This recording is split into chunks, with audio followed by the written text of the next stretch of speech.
நண்பர்கள் அனைவருக்கும் இனிய மாலை வணக்கம். தமிழகத்தை பொறுத்த வரைக்கும் தகுதி தேர்வு கொண்டு வந்திருந்த நாளிலிருந்து பல்வேறு குழப்பங்கள், சட்ட சிக்கல்கள், பிரச்சனைகள் நிறைய தொடர்ந்து வந்து கொண்டே இருக்கிறது.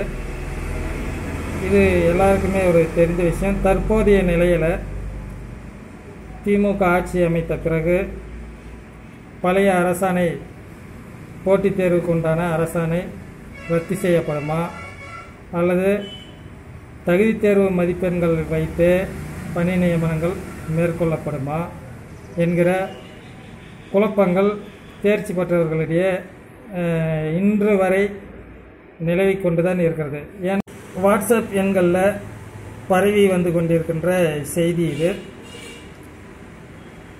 போட்டித் தேர்வு அமலுக்கு வரப்போகிறதாக அரசு பரிசீலனை செய்வதாக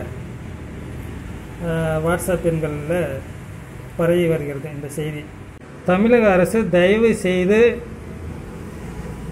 தகுதி தேர்வில் தேர்ச்சி பெற்றவர்களுடைய நிலையை அறிந்து ஒரு முடிவை தெரிவிக்க வேண்டும். பழைய அரசாணை ரத்து செய்யப்பட்டு தகுதி தேர்வு மதிப்பெண்கள் அடிப்படையிலே பணி நியமனமா அல்லது தற்போதுள்ள அரசாணைப்படி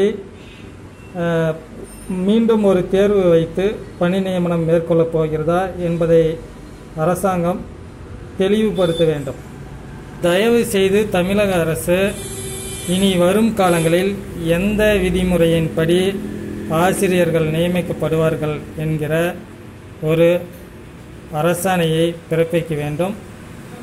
ஆசிரியர் தகுதி தேர்வில் தேர்ச்சி பெற்று பல ஆண்டுகளாக காத்து கொண்டிருக்கிற இளைஞர்களுக்கு இந்த குழப்பத்தை தீர்த்து வைக்குமாறு பணிவன்போடு கேட்டுக்கொள்கிறோம். நன்றி, வணக்கம்.